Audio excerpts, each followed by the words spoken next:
Hey, yo, what it is and what's good, y'all? Welcome back to 280 Plus, the social media podcast where I take the conversations off the timeline and go beyond the tweets.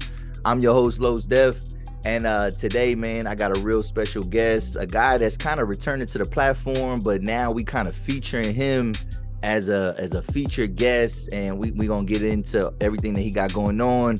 Met him back in like November at a dope event called the Give Back Fest out here in Lancaster. And yo, bro, all the way from up north, man. Yo, bro, introduce yourself, man. Listen, my name is Jon Bolds from North Philadelphia. You know what I'm saying? Like I told you before, man, I'm an artist. I'm an actor.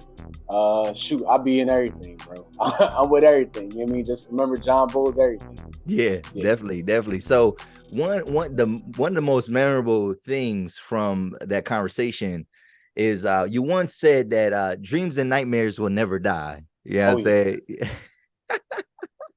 And that was a good post, bro. Bullshit, man. So, but all right. So, dreams and nightmares. I don't think it will. You're right. It will never die. However, yeah, I mean, over the last couple months, I mean, there's been a conversation about I just want to rock. You know what I'm saying? Right.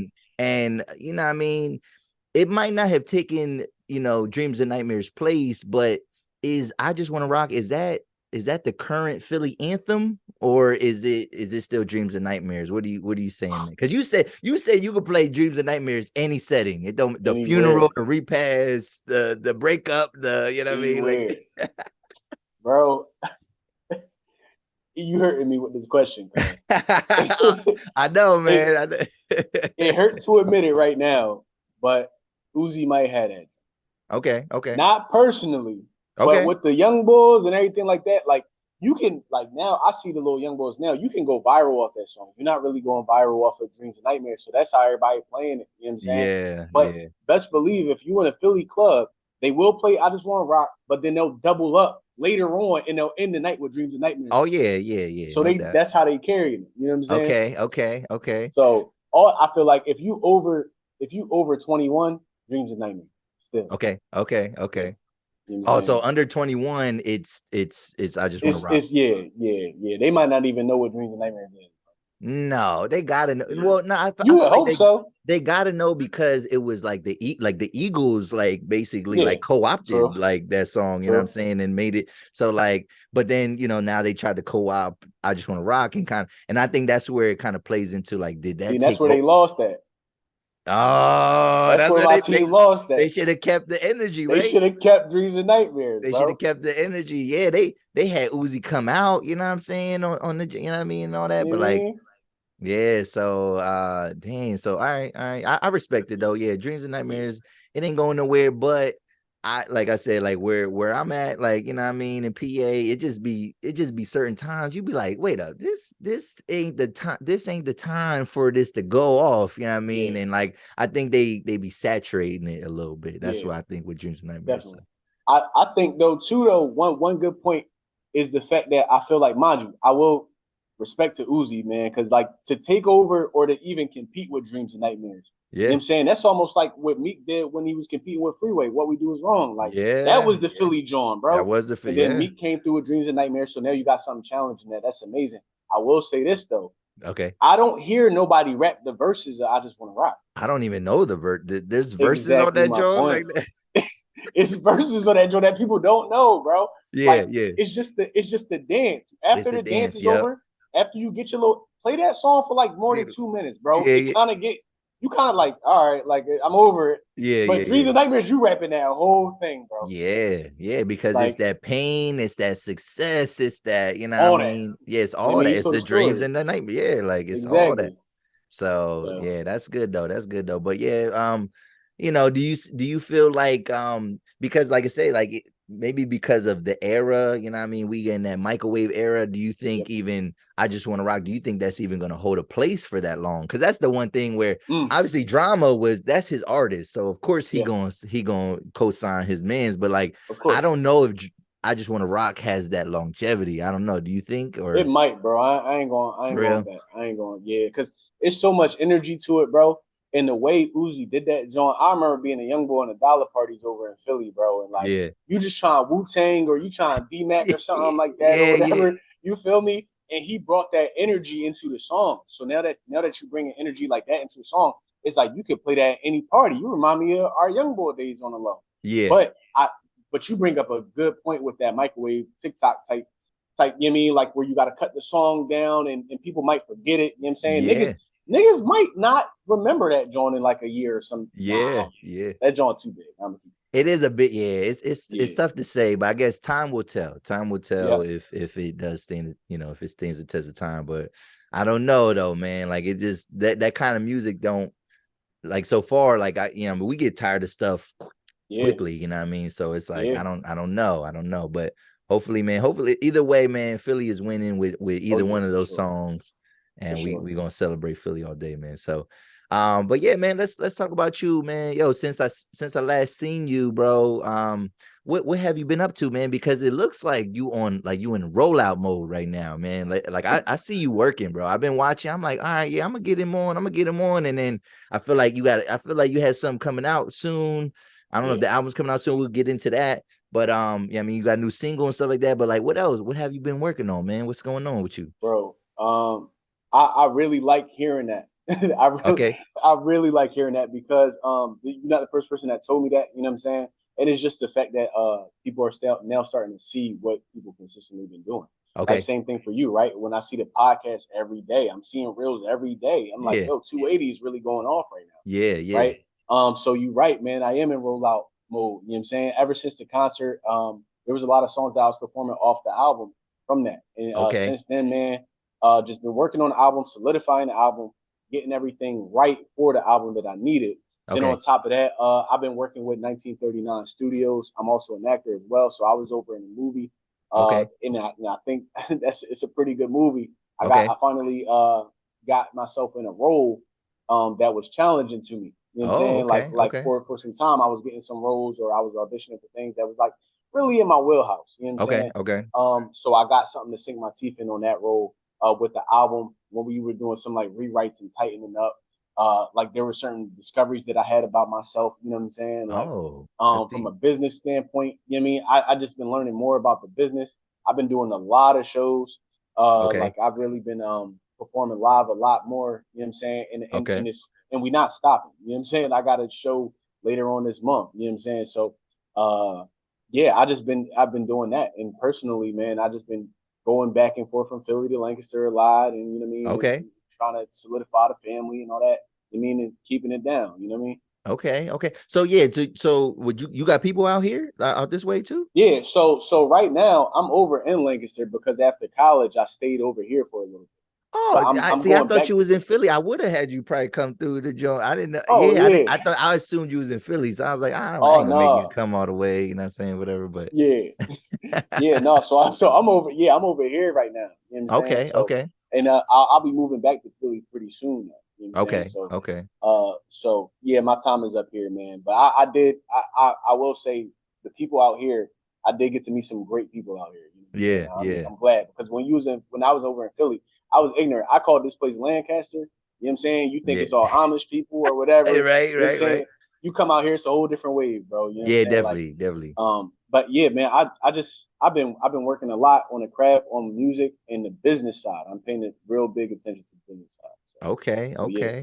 That's what's up. So when you say acting, like what kind of roles have you played in, man? Like, because I remember you kind of, when I was doing a little pre-interview stuff, you said that, but I didn't know if you was talking about you acting or you watching stuff or what, like, because you said movies, whatever. And I was like, is he acting or whatever? So like, what kind of films? Is it like, like hood classic type stuff? Is it more dramatic?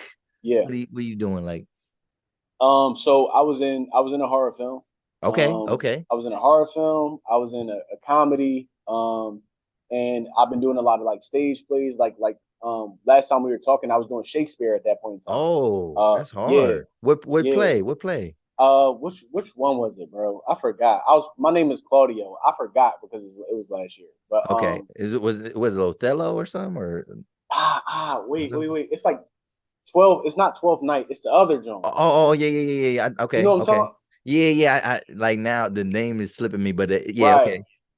And I had a pretty prominent role in that too. That was challenging as well. And I was working with a lot of well-versed actors. Shakespeare's not really my wheelhouse. So I got to. I wish I remembered the play name, man. Yeah. But yeah, That's so I dope got to though. play in that. The movie that I just came up with was with 19. Well, I just got Cassidy. Well, not too long ago was Cassidy, and it was 1939 Studios. Okay. It's a real good studio. A friend of mine owns over in Maryland, and they just been Okay. doing a lot of stuff. I mean, a lot of they're working crazy over there, working with BT and all these other people. And That's I dope. got to play this one role of we went to the 1940s, and Yeah, I'm like, yeah. how we gonna pull that off? You know what I'm saying? And I'm like, normally with these like comedic roles that I got or the horror roles, like it's kind of like when you read the character, it's like, oh, okay, I could find myself in him. You know what I'm Yeah, saying? yeah. Or okay, it's just a little bit of I'll just switch my dialect here and there. But my motivation is kind of like, okay, just hit my cue, hit my lines, get out of there. Yeah, yeah. This role pulled on me emotionally. You know what I'm saying? Okay, okay. And it took a little bit of readjusting because it's the 40s. It's like, Yeah, bro, I yeah. don't like they sent me a whole playlist of people to listen to because I don't know that stuff. You know what I'm saying? Yeah, yeah. So it I love the idea in that time frame of just being able to study. You know what I'm saying? Okay. Like really sink your teeth into something like something you don't know but you want to learn. You kind of get Yeah. excited with. You know what I'm saying? Okay. So that's what I was doing over there. So what I guess now I'm asking you because they sent you a playlist. What artists, like black artists, were out in the 40s? Because I know, we know older stuff, but it's like, Right. do I know the exact time period? Like Sam Cooke, what that's old. Like Sam Cooke ain't Yeah, that that's he old. like Like 60s. okay, 60s. Okay, so what was Yeah. out in the 40s for, So or was believe it it or even our not, music, or was it like, no, it mainstream? was some of our music. Okay, okay. So we dabbled in because it was hard to find. We dabbled in between 40s and 50s. Okay, okay. So one person that I was looking at was like a lot of Ella Fitzgerald, Oh, okay, like Billie okay. Holiday, people like Yes. that. Believe it or not, Ray Charles had a 1940 sound to him. Okay. I really started digging in on a lot of his stuff because I'm like, yo, his lyrics was wild, bro. Yeah, yeah, He got this one song that I kept listening to for my character yeah, where he just talking about like prostitutes and cocaine. The whole song is that, and I'm like, yeah, yo, he got down like that. But I yeah. was like, it makes sense. It's the 40s. Like they was going crazy. They was going crazy. Yeah, And that's my Ray thing is too. vicious though. Ray is vicious though. You know what I'm saying? Yeah, I mean, he was, a yeah, complex bro. man. You know what I'm saying? Very much so. And that's my thing. Let me ask you this question, bro. Do Okay. you think, like a little sidebar, do you Yeah. think we worse now? Like, as not worse, let me say, like, just more promiscuous now? Or do you think that's always been a thing?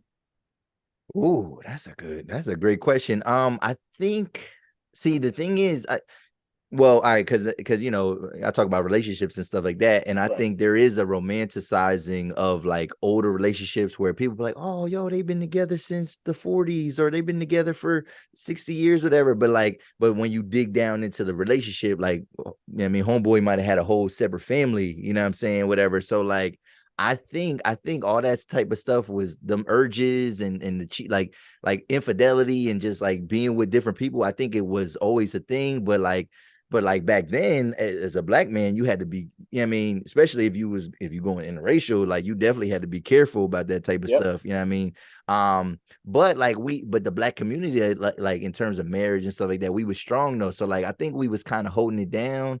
But I think, if you were unmarried, I think people was still kind of wilding out, you know what I mean? But I don't know. Yeah, but like I think Yeah. right now it's just if maybe it feels like it is more now because we're showing more skin and things like that, whatever. So I think it's the image of it, but like probably behind closed doors, I think everybody was getting a little, you know what I mean, like a little frisky, you know what I'm Get saying? that Like, taste. yeah, Yeah, I yeah. think, I mean, but probably not as much, but I don't think it's as far off as we think it is. I don't think that everybody was like puritanical and just like Yep. straight edge. I think people was Yep. doing their thing. I mean, but My point exactly, bro. I think exactly. You a smart guy, bro. Like all you gotta do is watch Fences, dog. Like yeah, yeah. just watch Fences. He was wild. Like you know what I'm He saying. was violent, So yeah, yeah. Yeah, I mean, yeah. So I yeah, get and it's just like I guess too, like the income of, you know what I mean? Like it just, it probably was you only get down as as far as your options are concerned. And like your options are kind of sometimes based on your income. Like for a man, it's you. Yep. based on your income and what you can provide. Like, because if you can, as long as you taking care of home, like, what can your wife say to you back then? Because Can't you say had all the nothing. control. You had all the Yeah. control. You know what I mean? So what can you say? So, but yeah, so That's a good point. that's good, man. That's good. So, all right. Yeah, man, because like I said, when you in rollout mode, man, I see you performing certain songs and you doing like unplugged versions of the songs and stuff like that. Like you really, you know what I mean? And like I said, like I see you're not just, you didn't just put something out and then like just forgot about it. Like you're really, it seems like you're being really meticulous and like you're pushing this song and now it's out, whatever. So we're gonna talk about the single, right? DTP. Yes, sir. Right, that's the single. I was listening to it. You know what I mean? I like the video. Well, I guess what was the inspiration behind like the video itself? You know what I mean? Okay. So the whole premise is based off of this album right here, After Dark, that I've been So me and my producer been working on this album for about like 3 years. Is that LaRue? That's LaRue? LaRue, yep. Okay, I keep hearing that name. Yeah. So we've been working on it for like 3 years, and on this cover we had a bike on it. You dig what I'm saying? And I'm like, I want people. I'm big on album rollouts, and I'm big on world building, right? Because I'm an actor and whatever the case may be. I like to transfuse all that into my music. Like I think all of it works in a cyclical nature. You dig what I'm saying? So I'm like, at first I was like, man, like I really want to build a world, but at the same time, I don't like. I know people not going to be hip to it because I'm an independent artist right now. Yeah. Until you got the budget, until you got like 1,020, people as your fan base, people don't care about world building and rollouts. But I said, hold up though, I'm an independent artist. It's a negative connotation and a positive connotation. Yes, yeah. I can do whatever the hell I want. Yeah. You don't have nobody like, saying no, you can't do this, you can't do that. Like, nope. Creative license. You got full creative license. Exactly my point. Yeah. And so off of that, I was like, you know what? For the people who want to watch and the people who want to listen, I'm a world builder. So this bike. So the whole premise of this video that we were shooting in the reels is, number one, you kind of like, I'm taking you down memory lane, essentially. Yes, right? yes. Number one, if you listen to the verses, I'm talking about my lifestyle growing up in Philly, right? And then what do everybody do when you was a young boy? You used to get on your bike, you used to ride around and everything like that. Yeah. Right? Even the small stuff like the Kobe jersey that I got on. Yeah. Back in my hood over in North Philly, when I was growing up playing ball, my name was Baby Kobe. So it's like, so even small stuff like that, I got the Philly hat on. But then you like a lot of these times you're gonna see this bike everywhere. You dig what I'm saying? The other shot that I had on, I was sitting on the stoop. I was in Philly shooting that part. You know what I'm saying? Like, so it's like that's where the video was coming from, and it's like ride along. You know what I'm saying? And I'm like, yeah, and it's like the fact I wanted to show off to like all my support group in Philly and even in Lancaster. Like I grew up in the hood, and it's so ironic that I'm riding through the burbs. If you look at the clip, I'm riding through the burbs, and it's like already it's kind of like either misfitting or jarring to see. You know what I'm saying? It's like I don't know if you belong here. You know what I'm saying? Or like everything looks good, but it's not. And then the thing is, and that's for me, it leads to questions. You know what I'm saying? Like, so I put out DTP for a reason. Me and my producers going back and forth for whether we should put the whole name out or not.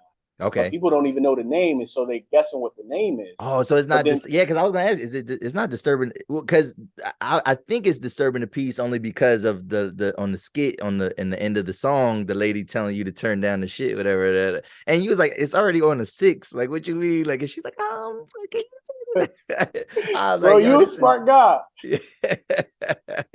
Yes, that bro is it's disturbing the piece, bro. And it's like, and that's it breaks you into the rest of the album. It lets you know what we're about to talk about, what's jarring, right? And that's a real story too. When I came out here to Millersville, so a lot of my thing is this is real life narrative that I'm telling. So it's like in Philly, something like that when it happened, I came out to Millersville, I'm playing music, and I could barely hear the music, bro. And she was really wilding on me, calling the cops, all that other stuff. And I'm like, all right, man. And it's like I wasn't bothering nobody. Like, you know what I'm saying? But you disturbing my peace. Why you think I'm disturbing yours? I'm like, I didn't. So in the song, I'm going through, well, I've been through this and this, that, and the third, and like mental health. But what is mental health? Because we growing up it's a bunch of stuff going on. Yeah. And it's like, but this is the thing that bothers you. This is the thing that sets you off. Yeah. You know what I'm saying? I'm trying to live life. I'm enjoying myself. in us as people, right? Us as a people, yep. after all that we've been through, right? That's why I'm like, I got God all on my sides and everything like that. Yeah, Give me God with me. But then here you come drawing. Like, drawing, like you out your way, bro. Like, yeah. So that's behind the video. We wanted to actually, and we couldn't pull it off, and I wanted to so bad. At the end of the reel, when we was riding the bike, I wanted my man to hit me with the car. Oh, I lied to you not. I wanted my man to hit me with the car. But we ain't. Yeah, bro. We about to go all out with it, bro. I ain't gonna lie. Oh man. Because it would have like and for me, I'm like, if we could have did it in a safe way, and even if 10% of the people would have caught that narrative, I'm fine with that, bro. Because once things take off even further than what they already have, because we already in the world, right? Yeah. But like, it's just a matter of people to catch on that, right? Okay. People are going to go back and make theories, and I love that. You know what I'm saying? Yeah, I'm heavy in the shows. I'm heavy in the movies. I always make fan theory myself, so I could imagine with what I've been writing, with what we've been creating, people building their own worlds on top of that. So that's the video. Dang, that joint, it was good, man. And like I said, it's a really good song. It had like in the video, just like it's like that feel good summer. It feels it's perfect like for right now. It's like springtime, summertime. You know what I mean? Yes, had that feel good. You know what I mean? It feels like it looked nostalgic a little bit. I think because of the font and stuff like that that you had in there. I was like, all right, what vibe is he going for? But like I was liking it. You know what I mean, either way. And then it was just and even the verses, like I'm like, oh, he's like, yeah, you really are. Like it was a very personal song though too. Like it looked like he was having a lot of fun, but it was very personal because you talking about back, and it would just take like certain lyrics. I mean, it was really taking me. He's like, oh, back when the rose was red and the diamond was blue. I was like, yes, sir. Like, you know what I mean? And all that. And what else you say? You said something about being a young boy, and then I guess I don't know if you say you sipping lean with the like you were saying something about. Yeah. Like, I forgot the line exactly, but like everybody focus on green and like walking around seeing the fiends, like that's not me and my team and whatnot. And you know what I'm saying? Like, because I really want to paint that picture, bro. Like, and even and the thing that I like mentioning is the fact that like I feel like a lot of hoods is the same, right? Like, so like if you grew up in the hood, whether you had some stuff or you not, whatever the case may be, like you grew up seeing the same stuff. You know what I'm saying? So like the fiends and all this other stuff, and it's hard not to get into it. Sometimes you dabble with it, whatever. Or like one of my favorite lines from the Jon is in the first verse where I'm like, ain't seen the wire, had no cable, but the real life we lived out and on the streets, but knew the streets until the streets had stomped him out. And I'm like, bro, I ain't like I be talking with my homies sometimes, and they be like, yo, when you was a young boy, you watched this, that, and the third show. I'm like, bro, I ain't have cable.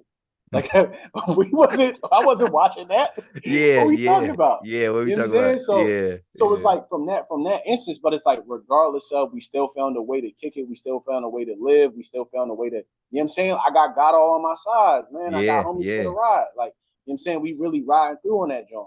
And then even in the second verse, I kind of touch on college a little bit. Like when I go to college, and so that last album that you and I were talking about that I took away. I mentioned that in the second verse, and so a lot of people who knew me when I was writing those songs, they're like, "Oh, there's a reference." They get the reference, like "Touch My Radio" and all that's good. I'll leave you toothless. I had a song called "Radio," and it was like one of my more popular songs, and they're like, "Oh man, radio," and it's like real, like homie to feel that. You know what I'm saying? So, yeah. That's, and even the hook, like where you like telling hurry up and buy. I'm like, all right, that's menace to society. You know what I mean? Like all that. Like I'm like, all right, so this guy is really, it's a lot of allusions in that, you know what I mean, to different things. And I thought it was dope, man. I think it's well put together. You know what I mean? And I think I just was seeing something too, like where just a real, and it was a guy I guess he was talking to some people about just putting out music, and it was like, yo, there's people that get big off of like even older stuff, you know what I mean, like that they've done, or like it don't even matter how long it takes you, is if it's good, it's good, you know what I'm saying, and it's gonna stand the test of time, and people gonna respect it, and like all the things that you're, you know what I mean, even if you might not be feeling like the residuals yet, all those little things that you're putting into your music and the videos and stuff like that, like it is painting a bigger picture. And I think people they're gonna gravitate towards it because they're gonna be like, yo, this dude is like, he's an artist. Like he's not just, you know what I mean, spitting bars and whatever. Like he's trying to put something together. And I appreciate that with artists too, man. So yes, sir.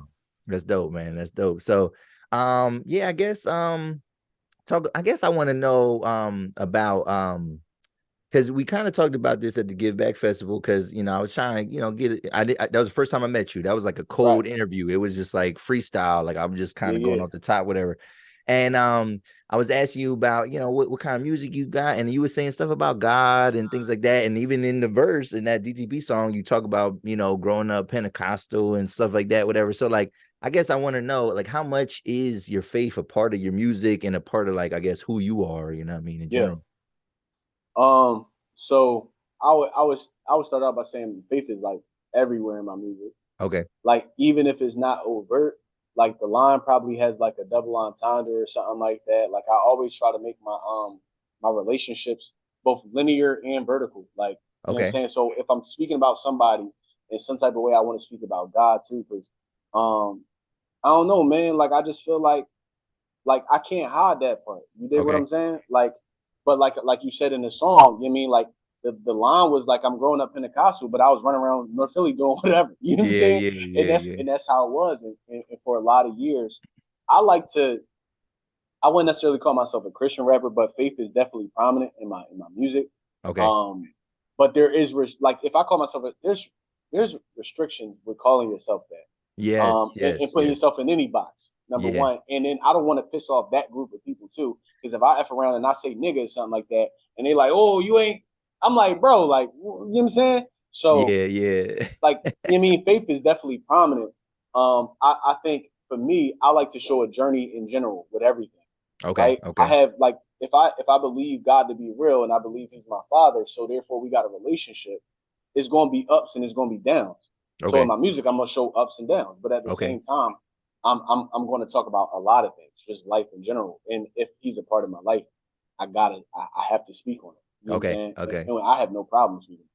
Okay. Yeah. Well, then I guess that leads me into talking about, like, I guess, like imaging and things like that. And I'm kind of wondering, like, what is the image that you want to convey to the audience, whatever, because you talk about, being, I mean, like, just like anybody that, like you said, growing up in the hood, like, you don't even necessarily got to be in it, but like be the close proximity to it, like you feel it, like what it's hitting for, the ins and outs of how things go, whatever.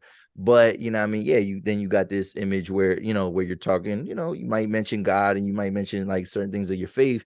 And then when I was like listening to your songs, and like, because I knew that tidbit, whatever you was talking about, like your faith a little bit, and I was thinking like, damn, do he cuss in his raps? Like, because I like the couple songs that I heard, I was like, I don't even hear like whatever. So like, I guess what is the image that you want to convey, like, to the audience, with like your branding and stuff like that? What is that? Like, I mean, for my brand, I kind of like this mantra, and I say like, God bless him. Like, which is like a comma. So it's either like I'm doing right and it's God bless him, or it's, damn, that nigga doing wrong, God bless him. Like, you know what I'm saying? It's kind of one of them Johns. like, you know what I'm saying? So for me, and that's just how I live life, you know what I'm saying? I'm very like, all saints are sinners as well, you know what I mean? Like, say that one more time. I said, like, all saints are sinners at the same time. Yeah. You know what I mean? But you know what I'm saying? Like, I'm not about to sit here and act like I got everything together. You know what I'm saying? Like, I like the fact that I believe I have an answer to things that can, and I know what helped me out. You know what I'm saying? I'm heavy on mental health stuff. I'm heavy on, you know what I mean, getting people out of poverty, even my job, like helping kids and whatnot. So therefore, off of that, I'm like, yo, like, we're reading the Bible. He offers regular food, then he offers spiritual food. That's how Jesus rocked. So therefore, I want to do the same thing. However, my brand is just, it's they call it an everyman. Yes. So and I think that fits me because I dabbled in everything. Like, you know what I'm saying, at one point in time. Like I touched the stove a couple times when it came to a lot of different things. So therefore I can't, number one, that makes me have experience. But number two, that makes me not look down on people. You dig what I'm saying? Empathy. Like right. I seen, you know what I mean? I got homies that's like doing X, Y, and Z. And I'm like, bro, I done did the same thing. Like, so I'm not, if I come to you about anything, and I'm not about to come to you like a preacher or a teacher, I'm just going to come to you as a homie. Like the same way I wish somebody would come to me. Like, I don't, like, if you hear my songs, you'll hear my relationship, but I'll never point down at nobody. You dig what I'm saying? Like, a lot of times it's my relationship. sometimes it's my failure with my relationship with God. It's my failure with my relationship with him, or et cetera, et cetera. Why am I thinking like this? Yeah. And I feel like a lot of people can think like they believe that. You know what I'm saying? Like I have this one song that went pretty well called Hold Me Back. And it's like and on Hold Me Back, I'm talking about like this relationship where me and this one young lady, we both followed Jesus together. But here we are like effing each other up, like, you know what I'm saying? Yeah, or whatever the case may be. And it's like, oh, you the Christian guy, right? But it's no, like, I mean, in certain lights, I'm the Christian guy. In other lights, it's like, John a Christian? Yeah. And I'm trying to just clean all that up. You know what I'm saying?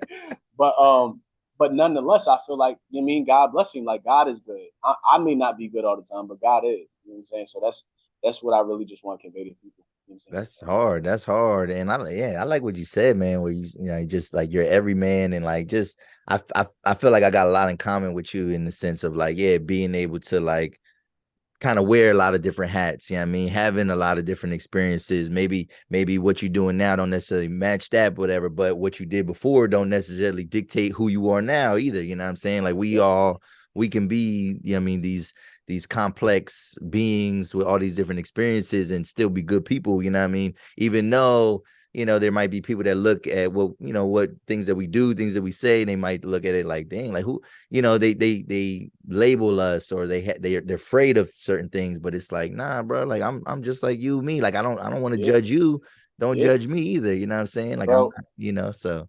And it's crazy because it's like at the end of the day, it's all about the heart. Like that's why I don't care no more about people judging me or judging my actions. Like sometimes I'll be with certain people that I shouldn't be with. I'm like, what that even mean? I grew up with certain people. Exactly. And it's like, you about to judge. I'm not about to do that. I'm not about to sit there and, you know what I'm saying, act like they, like, what you mean I'm not supposed to be with them? Like you know what I'm saying? I ain't supposed to be with you then, nigga. How about that? Like you know what I'm saying? Like I'm very much that. But you even look at the conundrum that I was growing up. I'm from North Philly, bro, and I was a theater major in college. Like that throw people off. But at the same time, I played basketball, so it's like, nigga, what you want? You want High School Musical or Set It Off, bro? Which one you want? You Sunset Park. You know what I'm saying? But at the end of the day, just like you, bro, you wear a lot of different hats. It doesn't mean any of them is false. It means all of them are real. That's the crazy thing. You know what I'm saying? So yeah. Dang, that's real, bro. That's real. I'm feeling this conversation, man. So yes, sir. So let's talk about now, like, your debut album, man. So you've been working on it a while, and you know, because I like to, you know, get accustomed to what my guests got going on, and so I'm digging through the discography, and like, you know, I appreciate your work. I look at, I see what you're doing. You know, I'm like, this guy's an artist, but then I'm like, there's not that many songs, and I couldn't find the album, whatever, and I'm like, all right. So I'm like, yo, bro, did you ever release an album yet? Whatever. Are you working on your debut? And then you tell me that like you had a debut, but then just things ain't kind of go the way you needed it to go. So like, I guess kind of like, can we speak on that a little bit? Like, you know, I guess do you have a set time when this debut is coming out? And then what happened with the original debut? You know what I mean? Okay. So firstly, After Dark is coming out. So we dropping it in 4 segments. Okay. Right? So the reason why we're doing that is I think there's like 24 songs on the track. Oh, okay. That's not gonna fly no more for people. I understand that. You see what I'm saying? Some people was getting mad at me about cutting it up. I'm like, stop lying like you about to sit here and listen to all 24 tracks in one sitting, because you're not. Right? Therefore, I'm gonna give it more, like we talked about Microwave Society, right? I'm a lyricist at the end of the day. Like myself, like there's a lot of guys that are just going down that lyrical lane. So nowadays the way albums are structured is more so 8 to 11 songs, and they're normally like 3 minutes. I need certain joints, I follow that structure. Other joints, I need to walk you in. Like I said, I'm world building. So therefore, the first part, Volume 1, After Dark Volume 1, is coming out at the end of May. So, So so it's going to be coming out at the end of May. And there's 5 songs on there, and it just walks you into the story. And I tell people all the time, listen, if you do not understand this section, there is another section coming up. I promise you're gonna understand. I saw that. Right? I saw that video. Like you did something like that. Yeah, he's like, if you ain't in tune with this, don't worry. We got you. Yeah, I mean, we're coming back with something. You know what I'm saying? Because I know the people who listen to me. You know what I'm saying? Like when it, again before, if a part scares you, dang, I didn't notice about his life. there's another section that you might know, right? If you just want to be related. So that's After Dark, and we'll be dropping it probably month after month after month, in all 4 together. And then for the people who want to listen straight through, which I advise you to, because I'm that type of listener. We'll be dropping the whole thing together. Okay. Well. Okay. So that's After Dark, and I'm real excited about that. We did a lot there, but to talk about the last album, okay. I had an album in 2018 called Let's Talk. Okay. So the album pretty much was another. I'm very I forgot what you call it. Like where you write. I write a movie like lyrically. You know what I'm saying? Okay. Like a concept album, pretty much. Okay. Yeah. I'm very much that guy. So the album pretty much followed me and my relationship with this woman going downhill, and then after it going downhill, my mental health going down. But then later on, what I get through in the album is I discuss the fact that like, I kind of always been there and I just never checked it. And because I put everything into this relationship, once that fell through, my whole life fell through. It felt like, because I put everything on her. And it's like, dang, so now I got to reconnect with you. And now during the album, I'm yelling at God, I'm mad at God and all this other stuff. But it's like, bro, the whole time it was you. Like maybe I picked the wrong person. Maybe it just didn't work out, bro. Like, or whatever the case may be. And maybe her leaving gives room for you to now start asking the questions that you need to ask about your own hurts and insecurities and everything like that. Yeah. So I was heavy on that one. Okay. So we dropped the album. Well, we recorded the album, but I draw it, bro. I ain't know nothing about business. Like I said, I'm big on business. Okay. You know what I'm saying? So I just went to YouTube. I didn't have a producer at this point. I didn't know LaRue at this point in time. So I was just on YouTube. And I'm just like, all right, I'm about to download this joint. I'm about to rap over it. So that's what happened. You know what I'm saying? Okay. I downloaded that joint, and then I downloaded like damn near all the beats, even if they were sold, bro. Like I downloaded them. And then on top of that, I leased like a couple beats. Okay. And I wasn't paying attention to the leasing agreement before. It's like, oh, you get 10,000 streams, and then you got to re-up or something like that. Yeah. Whatever. Like, you know what I'm saying? I let it rock. Yeah. So we record it. We go about our business. 2021 hits. I decided to start changing my name. I'm like, I want to change my name. My name before that was Say So. You know what I'm saying? And so I was like, all right, I want to change my name. And then some kept telling me to think about Let's Talk. And it's like, so I checked all the leasing agreements on there, and I'm like, yo, I exceeded that jump. So I'm like, oh snap. And then I started working on After Dark around 2020. And I'm like, all right, so all these songs is illegal and or overdue. So what I'm finna do now? It's either I could re-up and re-up on that whole last album, or I could just put all the money into the newer product and while switching my name over and kind of do like a restart. So I was like, you know what? I don't want to be illegal, because when I get to the level that I need to get to and that I will get to, I don't want nobody coming after me. So I just decided to take that whole joint away. But the thing is that saddened me about that is you got to see my journey. Like, not necessarily like from the standpoint of like the beat choices wasn't the best because they was YouTube joints, you know what I'm saying? Yeah. But you got to see my rap ability, number one. I was rhyming. Number two, a lot of people felt it. Like I had, and I love this, and I thank God that people hit me up about this. I had multiple people, bro. And it's not bragging on me, it's bragging on God. Like the fact that like they would hit me up and be like, yo, your song helped me like with suicide. Like, you know what I'm saying? Because I talk about suicide in that album and depression, like very much so. And they was like, yo, like you're helping me get through. I'm glad I had somebody to relate to in these moments, and et cetera, et cetera. And I'm like, and black is black people. Yes. And I'm like, yo, like we don't ever, like we don't, now it's kind of like a thing to talk about. Yeah. But I'm like, you know what I'm saying? But I kind of hate it, but it's like, because it's like stigmatized. You know what I mean? Yeah. You know what I mean? So I like the fact that people talk about it, just if you just playing it though. Like, you know what I'm saying? So, but there was real life people hitting me up, bro. I didn't even know I didn't even know you thought like this. I'll tell my story. And they're like, bro, I didn't even know you operated like that. And I'm like, well, yeah. And they like, well, here goes my secret. I did too. Like, you know what I'm saying? Like I was hurting too. And I was too. But yo, your songs, bro, like come get with me. So now it opens up that dialogue of, bro, like, listen, if you need somebody, I'm here. You dig what I'm saying? So that album did a lot of impact in that region as well. You know what I'm saying? Yeah. So I guess it's bittersweet because like people can't hear, like new people like me, I can't hear that. Yeah, I mean, or like people can't even listen to that. So it's like, yeah, that's tough. But like, were you scared? Like, were you I don't want to say scared, but like, were you like worried about starting over? You know what I mean, and rebuilding like a fan base, and or were you not worried about that? It's like, no, it ain't really too much rebuilding. It's just a shift over. You know what I mean? No, I was worried the whole nine, bro. Yeah, I was worried with number one, writing Let's Talk because of how vulnerable it was. Like again, like some of my homies might accept it, some of my homies might not. Yeah, like you know how it is. But then number two, the restart. I'm like, I looked at it two ways. If people didn't like this product, I gave enough material to make you think, oh, I don't like him at all, or vice versa. And my material got more personal this time around. Now that I got a producer, so the sound's going to change. Yeah, LaRue's not going to create something that sounds like Let's Talk. So therefore, if you like that sound, you're not going to like that sound anymore. So it was very scary, bro. Like cutting that off, but then trying to start new. At some point in time, I'm like, all right, yo, am I doing the right thing? You know what I'm saying? You mean like and being me even more.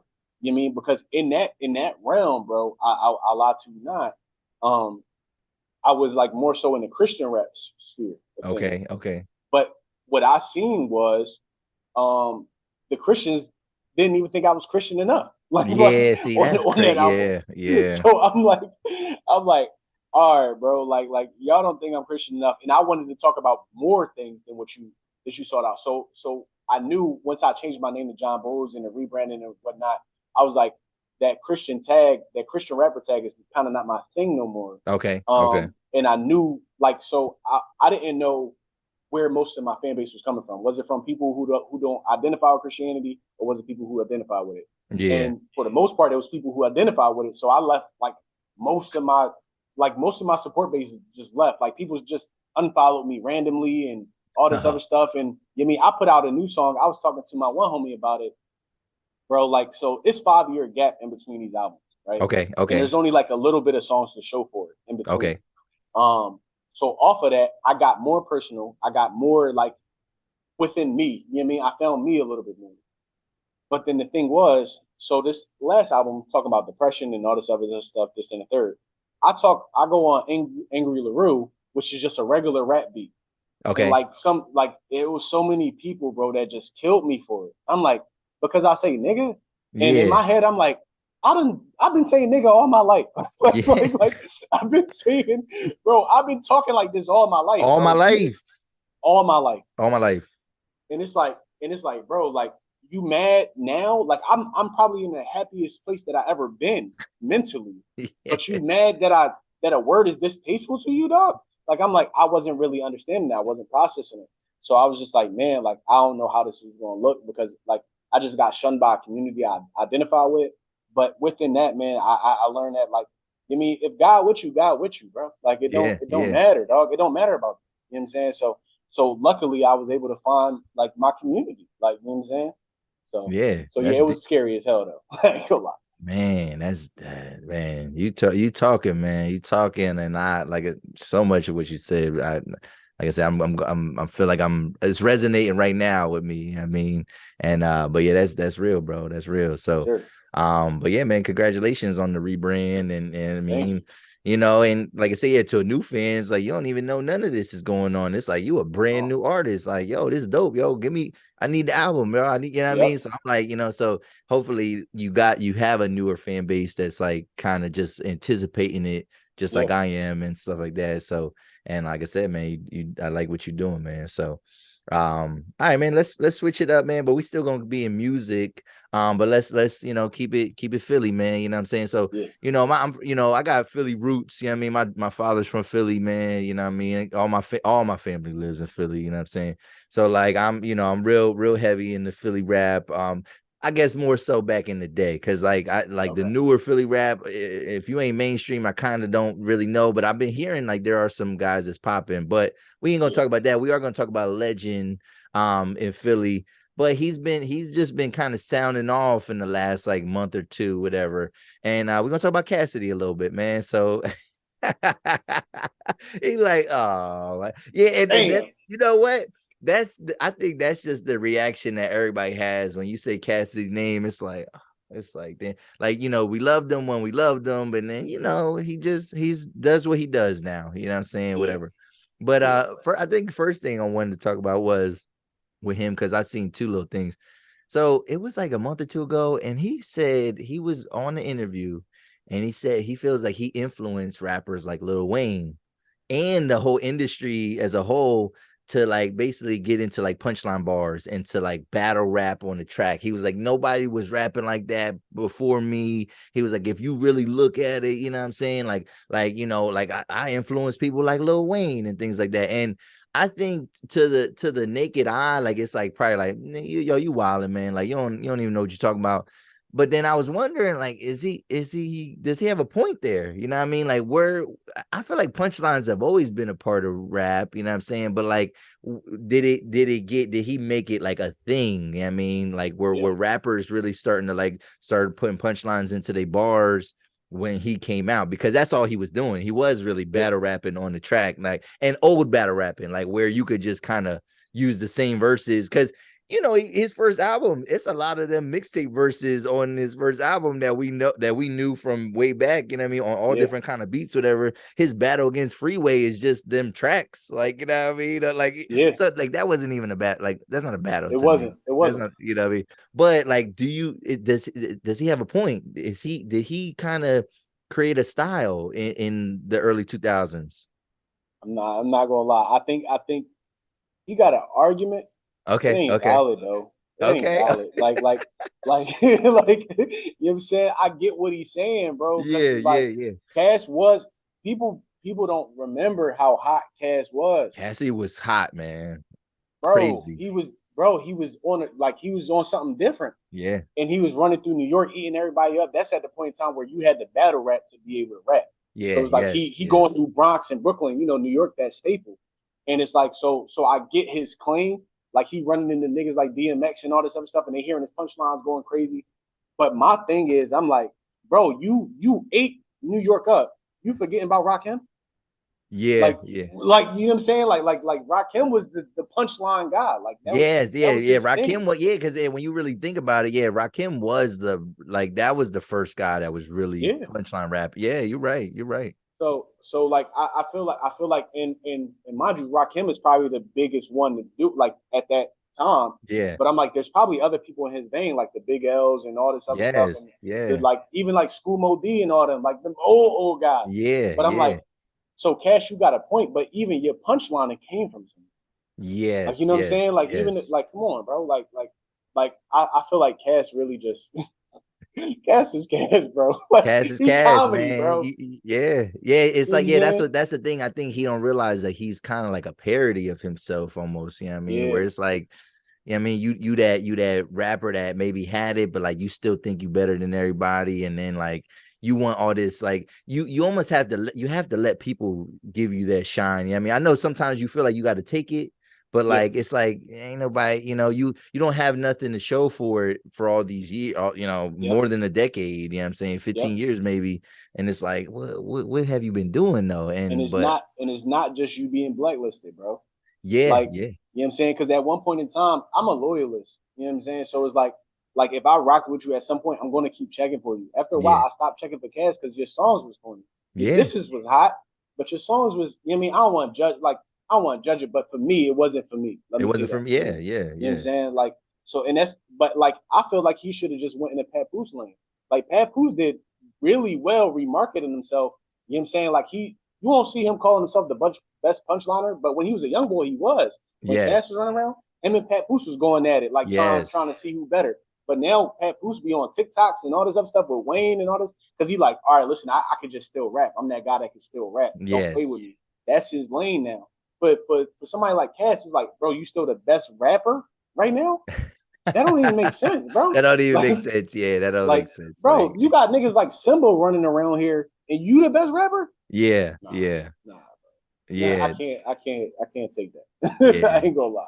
Well, yeah, and even with it's funny because like with the Lil Wayne thing, because he was basically talking about too, even how like Lil Wayne's like sound change, whatever. And I was like, well, you know what I mean? Because I'm Gilly, Philly, you know what I'm saying? Like I'm definitely of the belief that Gilly was a big influence. Yes, I say he wrote for Wayne, you know what I'm saying? But people will argue that, like, nah, he ain't do it, whatever. But I'm like, nah, bro. You can hear it. You can even hear the slang. He was like Lil Wayne is saying the bull, like, you know what I mean? Like he's talking like a Philly nigga, like, you know what I mean? Like early Wayne ain't like that. The Carter Wayne, the first two Carters, it's not the same Wayne, bro. Like, you know what I mean? No disrespect to Wayne, but like he, you know what I mean? The business, he got a machine, he got, you know what I mean? And you can get that shit off.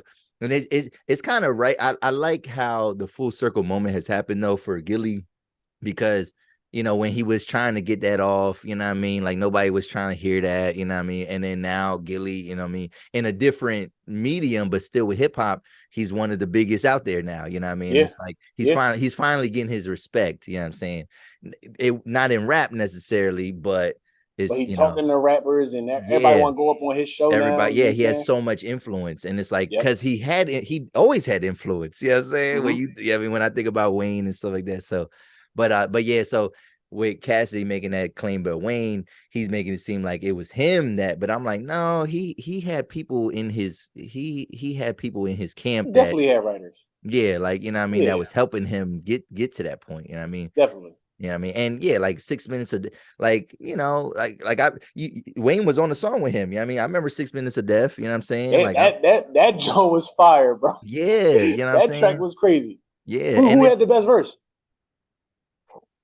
Oh man. I still like Fab. I like Fab. I like Wayne. You got Fab? Wayne went crazy. I don't know. That's a good question. I might have to revisit that. You know what I'm saying? Because there's another version too that I love. Like there was a 6 minute of Death with it was Joe Budden, Jay Mills, and Stack Bundles, and that was my. I think that like kind of for me that superseded that because I was like Joe Budden went crazy on that Joan. I was a big Mills fan back in the day.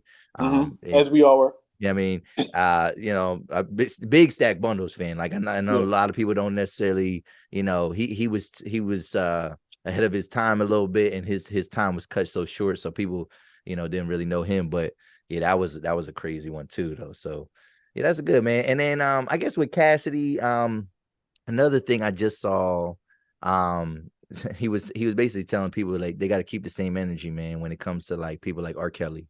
And things that people R. Kelly do, you know what I'm saying? And he's just his I guess his saying is like, if you don't like him for what he's done, whatever, then you got to treat everybody like that, even the people in your neighborhood, whatever.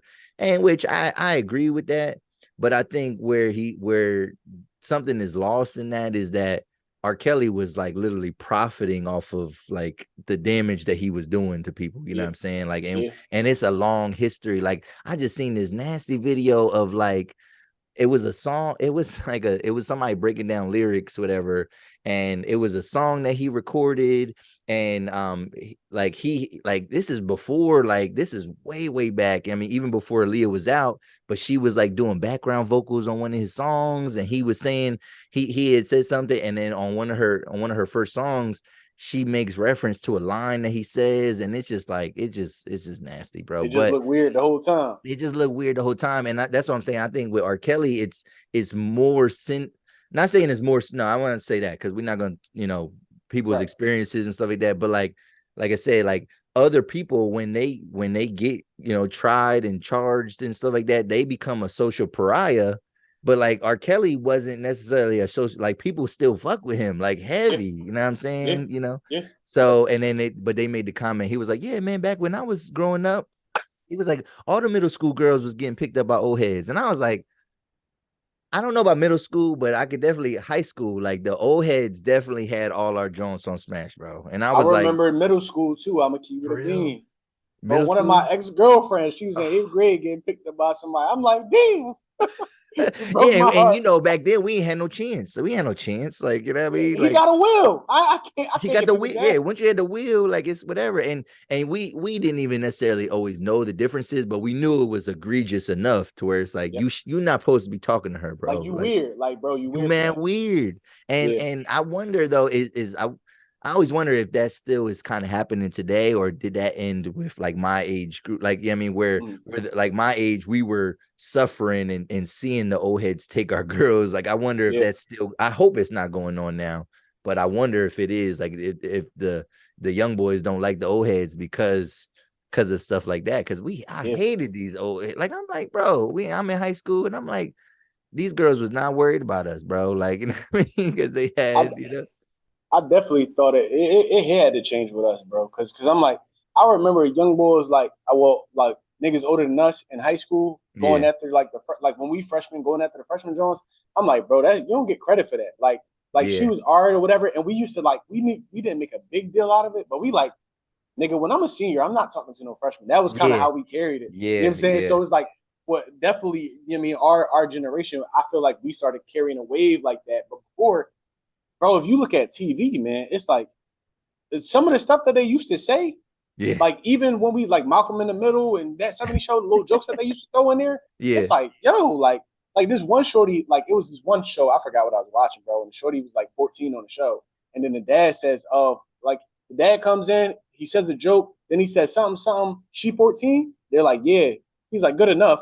And then like they all look at her butt or something like that. I'm like, wow, this on TV, bro. This on Fox. Like, that's crazy. Like, yeah, bro. Well, it was funny. I seen somebody break down like the plot of like Blank Check. You remember the movie Blank Check? And like at the, I mean, the little boy's love interest was a grown woman. You know what I mean? And it was like making a parody of like she was reading the script and she's like, are you sure I'm supposed to kiss this kid like on the cheek? And then like, no, on the lips, whatever. You know what I'm saying? And then like she, you know, and back then that's Disney. That's Disney, bro. Like, you know what I'm saying? Like, and there is so much, like just even not even just in that realm, there's so much stuff from back in the day that like it's crazy because it feels like we're in an uncensored era, but like it's like, nah, a lot of stuff would not fly today, bro. Like much stuff would not fly, man. Like you ever see the movie Heavyweights? Remember Heavyweights with Ben Stiller and like the kids was at fat camp and stuff like that? No, but it's you already touching on something. I'm like, yeah, that ain't gonna fly. What is it about? Like fat camp, like that's not a like that. So yeah, it was a comedy basically where Ben Stiller, he's like he takes over this camp, whatever, and it was like a camp for overweight kids, whatever, and the original owners didn't really do nothing to help these kids like lose weight. They just kind of coddled them and like, you know, and the kids love going. And then like this one summer, this kid goes for the first time and he was upset, whatever, but like he finds out like it's lit, bro. But like young Kenan Thompson's in it. The dude that played Goldberg from Mighty Ducks, he was in it, whatever. Yeah. And like they showing them a good time. And then they find out that the original owners are selling the camp to this guy, and it's Ben Stiller's character, and he's like this like fitness guru, whatever, and he puts them through hell, bro. Like, you know what I mean? And it's like, it's just like, it's funny because like he's you know, like they say shaming and stuff like that, but like that shit would not fly, bro, today. No. Like no. Bro, I was watching Hey Arnold the other day and they were saying like fat jokes, and I'm like, all right, yeah, I'm surprised they let that fly, bro. Yeah. Like, bro, it's a lot. Yeah, you could, it ain't it. Yeah. I feel that's where, mind you, certain stuff is cool and like censorship, but you know, like me as an actor, so I'm a writer as well. And I be scared. Like, I think the hardest job in the world right now is a comedian. Oh, like, I'm like, God. Bro, like what? There is nothing you can talk about. And mind you, I'm not trying to get canceled. Yes. So it's like, but it's like on one end, it's like, you like before they take their pain and then they repackage it and then it's something. Yep. But now there's a group for everybody. Yep. And in that group, you can't like what, like I can't be like, yeah, I feel X, Y, and Z. You know what I'm saying? It's like, I don't know how they do it. That's why like when somebody like Dave Chappelle come out, it's like, nigga, you said what? Like you said, it's, you know what I'm saying? Like, and it makes sense why like somebody like Kevin Hart can thrive because he don't really touch on he keeps his nothing that's surface too outside the line. You know what I'm saying?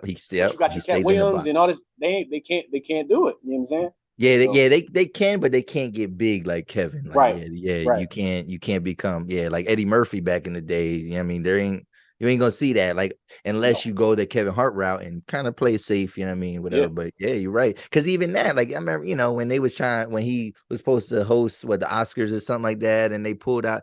It's like, come on, man. Like, Kevin Hart of all people, like, Kevin Hart is like, we love Kevin Hart, man. Like, you know what I'm saying? So, but everybody is trying to like take you down in terms of that type of stuff. So yeah, that's good, man. So I guess one last thing with Philly rap, because I do want to talk to somebody about like some of the newer guys, but like you are one. I'm gonna say, we just gonna focus on you with that. You know, I mean, you gonna hold the torch for Philly, man, in the next generation. You know what I'm saying? But let's real quick, man. Oh my God, this is crazy.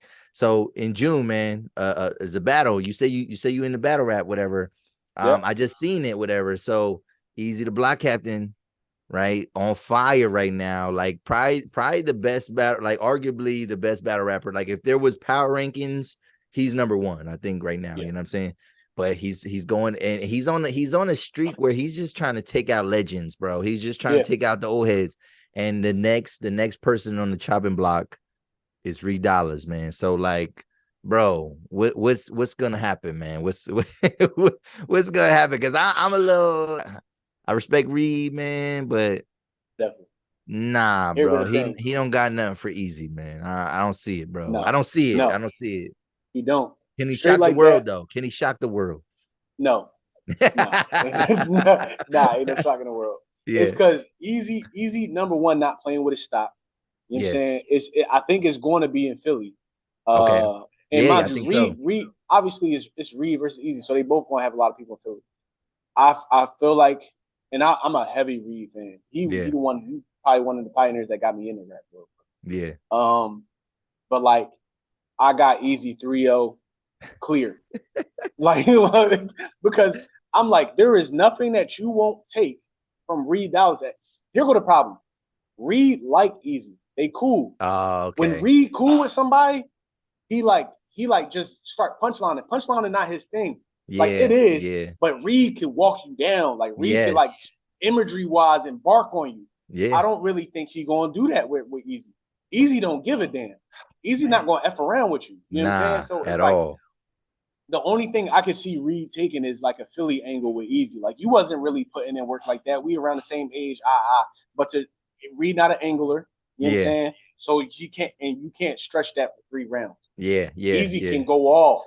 I'm the new you, but better. Like you know what I'm saying? Like, I could think of some angles right now. You know what I'm saying? Yeah. What's your thoughts? What's your thoughts? That's a good, I mean, 3-0 Eazy. And it's crazy because you said that angle of like, oh, you wasn't really around, but like I feel like Eazy did a good job. And I forget if it was against Hitman or if it was the battle before that, where I feel like he debunked. I think it might have been Hitman, or it might have been when he battled Goods, but I feel like he debunked that when he was basically like, yeah, you talk, because I grew up here. He was like, because basically like my family was in the struggle, like we had to move around. So like, you don't see me, you might not necessarily see me claim one block or whatever, or whatever, but like it's because nigga, like I'm from the trenches, bro. Like, and we was I grew up all over Philly. I'm Philly, nigga. Like, you know what I mean? Like I'm everywhere, you know.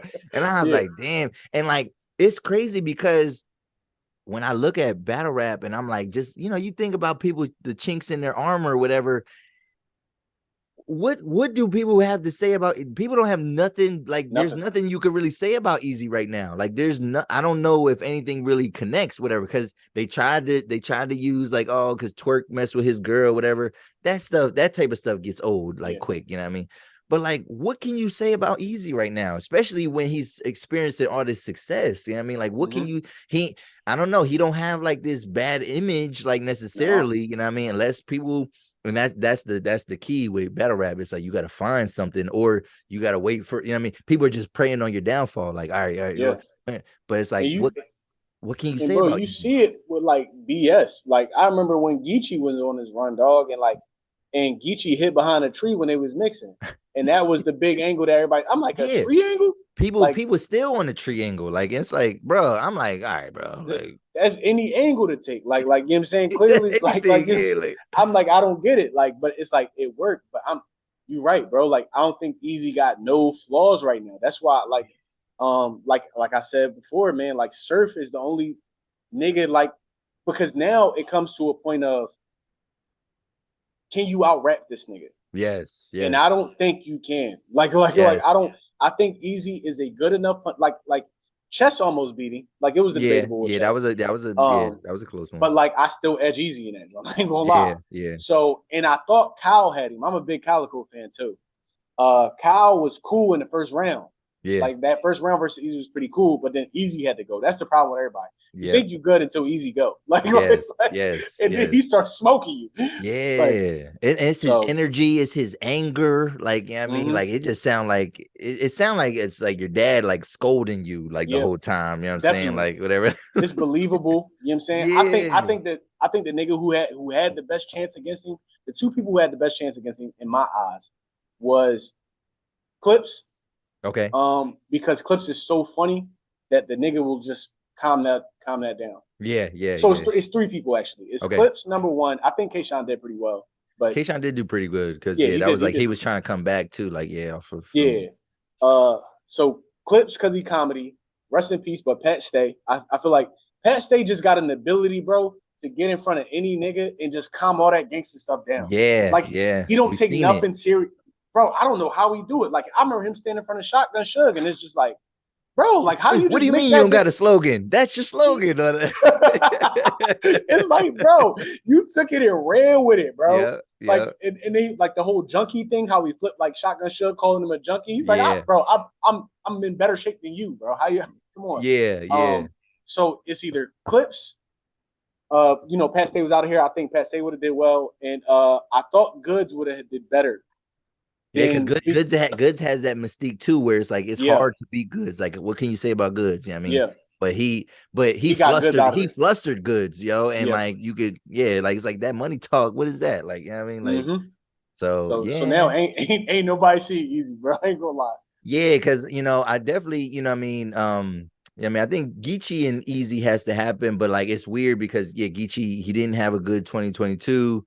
I think he did have some bright moments. I mean, he killed Disaster. I don't know if you've seen that battle against Disaster. I didn't even watch it because because that was like people like but like that was he went crazy. Like that was probably Geechee's best battle in 2020. Well, other than the one rounder against Mike P. Like the battle against Disaster, that was probably his best 3 rounds. Like, I seen him put together in a long time. Like he was snapping, bro. Like on Disaster, bro. Like, and like it was like unlimited rounds. So like they was like Disaster goes first, but like Geechee was really back in like his 2019 bag. You know what I'm saying? His hungry bag. Yeah, like hungry bag. Like he felt hungry. But yeah, so I don't know. Geechee, I'm afraid for Geechee if he battles Eazy right now. You know what I mean? Now, granted. I mean, he does have a leg up on him in a sense because remember when Swamp and Geechee they 3-0'd Tay Rock and Eazy, which when you look at that you look at the matchup, it's like, come on, right. And they got them niggas out of here, and I'm like, how? So that's a fact. Geechee has an ability, but it's like, he's kind of getting that Clips where it's like, are you coming to play, bro? Are you coming to be serious? Are you freestyling? Like are you taking it serious, bro, or what? And I don't like that for Geechee, but that's who I would have said. Other than that, what you think about Daylight going up against Eazy? Oh I think that would be I think they I think Daylight would put up but he's another one too where like I don't think Daylight has played around in a while, but like I think sometimes you don't know what Daylight you're gonna get. You don't know what you get. You don't know what you get. Now if it's Daylight versus Tay Rock, Daylight, it's like that's different, bro. Like that's some of the best 3 rounds I ever seen. Ever, bro. Like he was like that rapping, like, and like so he was so lyrical, but it was like just hitting them. And like how Tay Rock got that energy, but that it didn't do. And I don't remember nothing that Tay Rock said. I don't remember nothing that he said. Yeah, like so like for sidebar, I feel like Rock gotta be the luckiest nigga in battle rap. Mind you, he fired. Yeah. But you stood in front of 3 Daylight rounds. That was crazy. I think that was Daylight 3 best rounds. Yeah. Then Mook after that, and Mook went stupid on him. Mook went, oh my God. Stupid, yeah. I'm like, you debatably got 6-0, and you still the face of battle rap. Well, it's crazy because with the Mook battle, I think it was like Mook's third was like worth 3 rounds. It felt like, because I don't think Mook was killing him in the first, but like that last round, I feel like it just like I think he won the battle with that one round. I feel like he won. I think he won the whole battle with that one round. Yeah. I was like, dang, that's crazy. Like, you know what I mean? So, but you're right though. Like, yeah, just on the 6-0 and like, you know, you still out here. You still rocking. Like, you still come back face, and you get into a fire battle with Danny. Like, mind you, I hate Danny Myers, but still. You do? Yeah, I don't like that nigga, bro. Why? He look like a Ninja Turtle. I don't like turtles. Okay. and that I don't know. I just feel like he corny, bro. He good. Mind you, he got lines, but I feel the same way about Rum Nitty, bro. I'm gonna keep it a beat. Okay. So Rum, it's like the stuff that people react to that Rum says, I'd be like, all right, like, yeah, right. I mean, like, right. All right, like, and like, but I think though last year, I think he kind of, there was some, he flipped the switch where it was like I think a lot of shit was hitting, I mean, for him last year, but like, there was like times where there's like, yeah, like, and then like, oh, you just can't beat Nitty, man, because the punchlines, and I'm like, yeah, he's saying punchlines, but like, he don't like it's the delivery, I think, with Nitty. Yes. Like, it ain't what he's saying. Yes. It's like where he don't stop the bar. It's like slow, and then it's like I'm like, all right, and it's 3 rounds of that. Yeah, and he be tailing off sometimes on the punchline. It's like, nah, nigga, like you gotta hit him, like, you know what I mean, like. Yeah. So yeah, I feel you, but Danny is nice though, and Danny's in his bag. Oh yeah, Danny, I like Danny. I like Danny's actually Danny one of my versus favorite. Rock was fire. Yeah. I give you that. I never can pick up a Danny battle. No, I can't sit down with niggas and be like, yeah, we about to put on Danny Myers. Like, I don't know. It's just not a thing. You know what I'm saying? I don't know. Like, it's a lot on West Coast niggas I don't bang with. I'm gonna keep it a bean, but like I don't know why. I guess it's just like the East Coast in me, bro. But I like B-Dot. Like, I like niggas like that. Yeah, like, B-Dot. You say you like Geechee. You say you do like Geechee. Yeah, no, Geechee my man. Geechee my man. But like Rum, he mid to, like, not mid, but like, I don't, like you said, I don't like his delivery. Yeah. Like Disaster, all them other, I don't like them, none of them King and Dot niggas. I'm gonna keep it being. Yeah. Yeah, they could go ahead dip. But the one nigga Emerson Kennedy. No, I don't like no. That nigga's terrible. It's like I don't like that, like the flow pat. Like I don't know what he's doing, bro. You know the bull that I wish he would have still like kept up. The Night King, whatever the nigga. Jay the Nightwing. That nigga. Yeah. So he was tough, bro. He's still, but yeah, he's not. His stock is a little lower right now. But because he kept choking. That's his problem. He was choking a lot. Yeah, so like they got him up in URL. So yeah. So dang, that's crazy. That's a good, man. That's good. Yeah. So we'll see, man. I think Eazy, man. I don't know, man. This might be the year if he beats Hitman, if he gets Reed out of here, you know, he has another couple big battles. I think, I mean, he might be a shoe-in for champion of the year. Oh yeah. But I mean, so yeah, I think he just needs to battle more, and like, you know, but yeah, like he's changing the game though when it comes to the money, and like, you know, he got his little management with Remy and what he did with Chrome 23. It's like he's really changing the game, and like it's crazy right now. It's crazy. So, but all right, last thing, man, we're gonna talk about some sports, some Philly sports, man. And yo, bro, so Joel Embiid, man, MVP Joel Embiid, man. And it's kind of crazy because in the last 3 years, you know what I mean, he's been going head to head with the boy Jokic, you know what I mean, every year. So I guess what was different about this year? What put him over the hump this year? Because when I was looking at like them, you know, they do them like rankings, whatever. Like Jokic was in the top the whole year, and I'm thinking like, dang, this guy cannot win it 3 years in a row. Like, and I'm not saying Jokic's game is not good, but it's like, I don't care about this guy, bro. Like I just don't think he just don't have impact to me. Like he might be like, you know how like, all right, like a boxer that wins on the cards and like wins on points, but like they don't knock nobody out. Like I feel like that's him. Like he just he gets like the next level stats. So he gets all the analytic stats. You know what I mean? Number one, but it's like, what are you doing out there on the court, bro? Like, what's your impact out there? And I don't believe in him.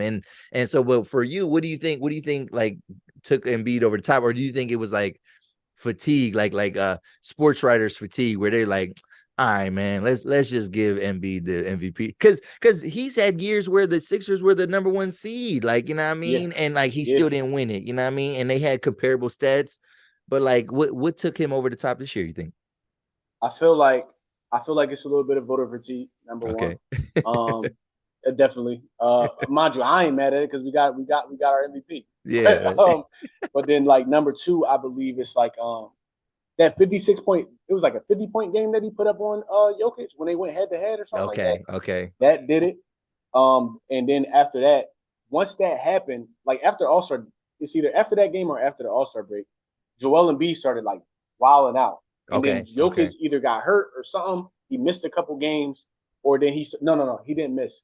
He just started calming down. They started losing a couple back-to-backs and whatnot, and his stats started going down. So after that, you see like Joel just ramping up, and you just see like, you know what I mean, Jokic calming down. So I think that was the case. I think the years prior, it was a matter of like Embiid being hurt a lot. You know what I'm saying?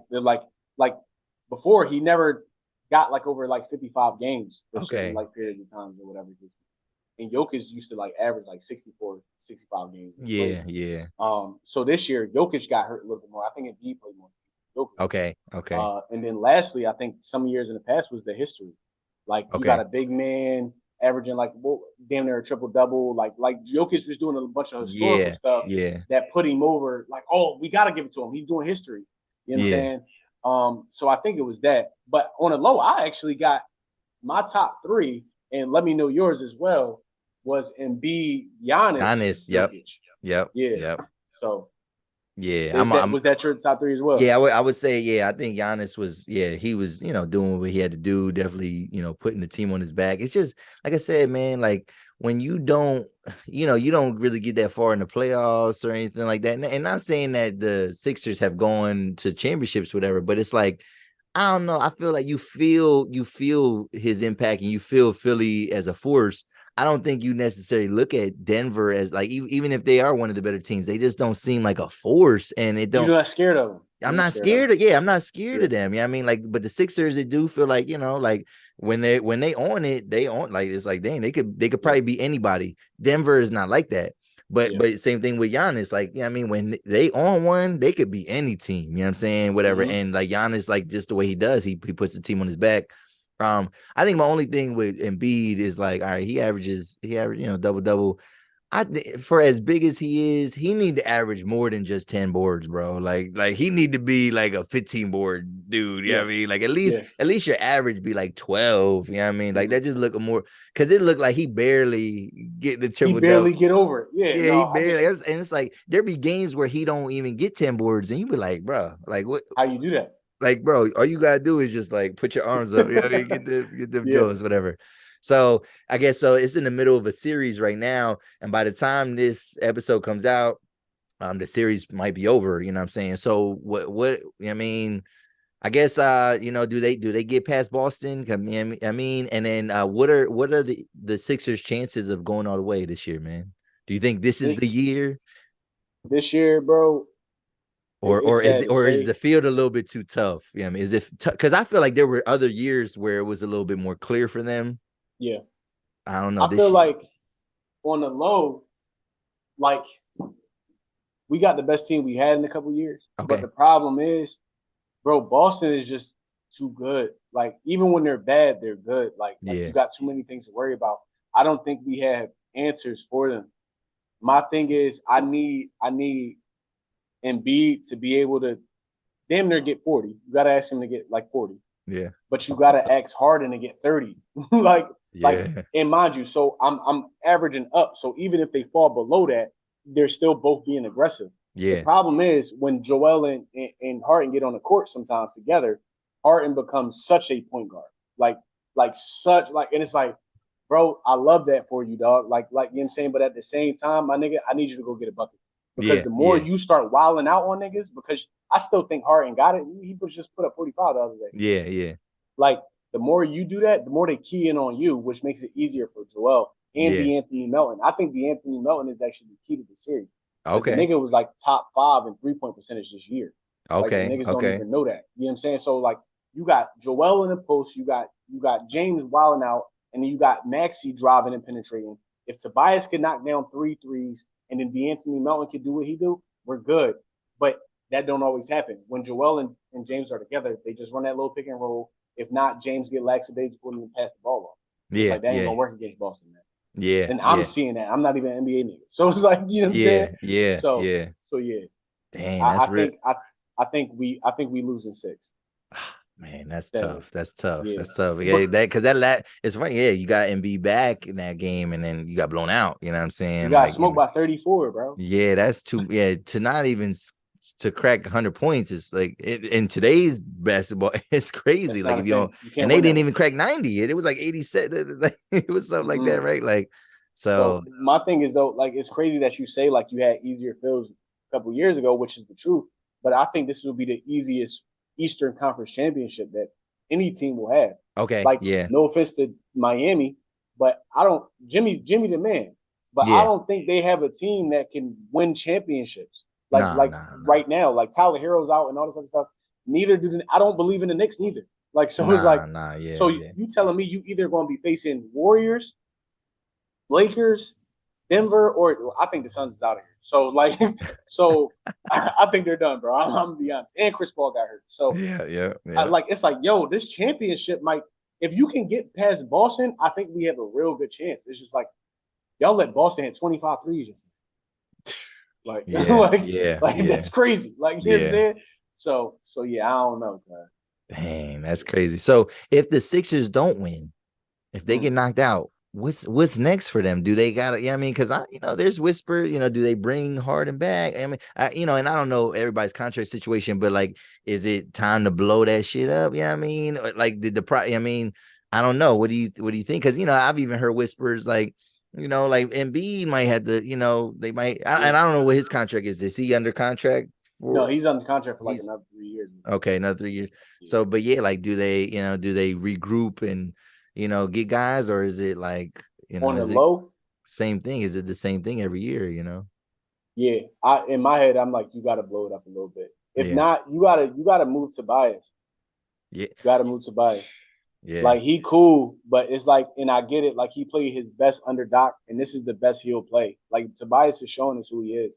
Like so, you gotta go get another scorer. You gotta get like, I don't know who. Like obviously you ain't gonna be able to get a Dame type of guy, but even man, I don't know who's on that market. Yeah, but blow that up. In my eyes, if I'm just freestyling, not freeballing. If I'm freestyling, the Clippers is trying to blow up their whole situation. Yeah. And y'all trying to blow up y'all's. If you could do a 3-way trade, because the Spurs can afford a lot of people right now. Okay. We have draft picks, so do the Clippers. You send Tobias over to the Spurs. If we can get back either a Kawhi Leonard, an injured Kawhi Leonard, I get it, or a Paul George in turn for something like that, and we send a bunch of draft picks over, but we'll probably have to lose Maxey for that. So never mind. Yeah, that's the thing. You don't want to lose Maxey, man. You don't. That's a piece right there. But yeah, you're right though. But yeah, injured Kawhi and sometimes injured Paul George. I think that is still better than Tobias Harris. But it's just tough because those guys don't play, man. Like they don't play enough. They don't play enough basketball to be a threat, out there. But yeah, that's good, man. Yeah, but it would suck if they if they get far and then they can't pull it out. But like Boston does seem like it's gonna be their biggest test. So yeah, we'll see how that plays out, man. And then right before we go, Eagles, man, you happy, man, with Eagles direction, man? Oh. It's the Philly Bulldogs, man. You know what I mean? Like, bro, we drafted everybody from the same college. Like I ain't mad at it. We either got Georgia or Bama on our team, bro. It don't matter to us. I think we looking at another Super Bowl year, bro. Okay. And then we brought Swift. We brought Swift back home to Philly. You know what I'm saying? Yeah, bro. Yeah, it's nothing but up for us. As long as we keep our offensive line cool. Like as long as our offensive line is cool, then Jalen's gonna be all right. You know that's what's up. Yeah, and they gave Jalen that money. I'm surprised Baltimore. I mean, actually. Lamar. Yeah, like because they was acting like they didn't want to do it. So like, is it because of Jalen or like what the heck is that about? Like that was weird. That was man weird. That was so weird. Like I 2 days after or something, right?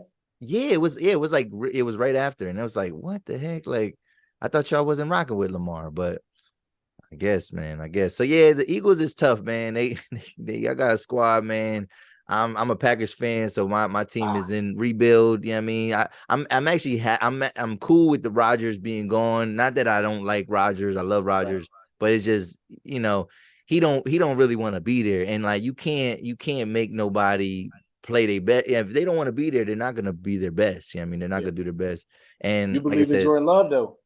I don't, but I did go I did go to that Packers Eagles game last year, and you know, I mean, he filled in, and you know, that's the thing is that game, like, because the Packers weren't good last year. We could have made the playoffs, but like we didn't deserve to be there, and I wasn't a believer of the Eagles because y'all let us put 37 points on y'all, and I'm like, this defense supposed to be great, and we got like young boy receivers like that ain't really catching the ball.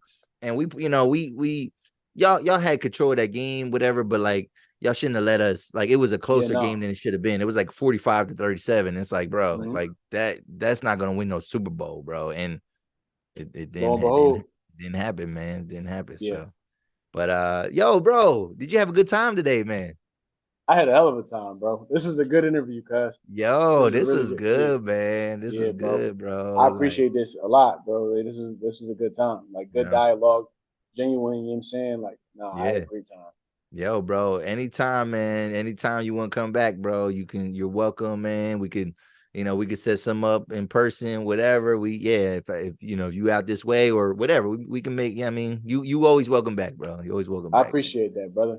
Yeah, you know what I'm saying. So before we go though, where can people find you on social media? Plug anything you got going on. For sure. Go off, bro. Go off. Listen, man, I got a couple things, bro. Number one, you can find me on It's Jon Bolds at everything. That's JONBOLDS, or that's on Twitter, Instagram, all that.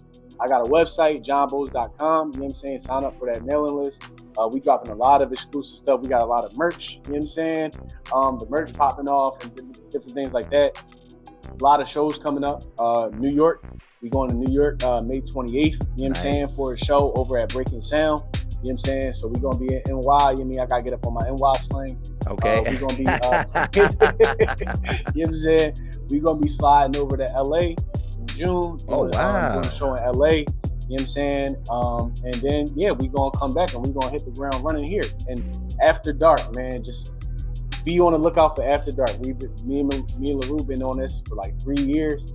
And it's some really good stuff. I can't wait to get it out to y'all. And then at the same time, if y'all in the giving, if y'all in the charity, May 27th, right, there is a charity basketball game over in Philly, and the proceeds go towards kids who are homeless. They go to kids who are homeless to help them, and it helps fund their housing. My brother Legend, who's also a rapper, is throwing it. And you just look up TSW Camp on Instagram. It could help, and you could just hit that link and you could just donate. Even if you can't make the basketball game, the charity basketball game, you could sign up and you could like donate money. And then at the same time, you could get a concert if you want to too. If you want to buy tickets to TSW Festival on 26th and 27th, you can do that too. But if not, man, definitely get that money over to that charity, man. It's helping for a good cause. You know what I'm saying? That's what's up, man. That's what's up, man. Yo, man, I think your future is bright, bro. And like I said, man, you're a good dude. You got a lot to say. Artistry, I'm feeling it, man. And yo, y'all gotta tap in, man. Tap in with Jon Bolds, man. Tap in. After Dark is coming. He said he gonna give it to us in installments, man. And you know, check out the video for DTP, man. He got a lot of stuff going on, man. But yo, bro, I'm glad. Thank you for your time, man. This is a longer one, but I appreciate you, man. And yo, if y'all still watching, man, hit the subscribe button, hit the like button. Go, we're gonna put his information in the description. Go follow him on social media. And yo, this is another episode of 280 Plus Podcast, y'all. We out, man. Peace.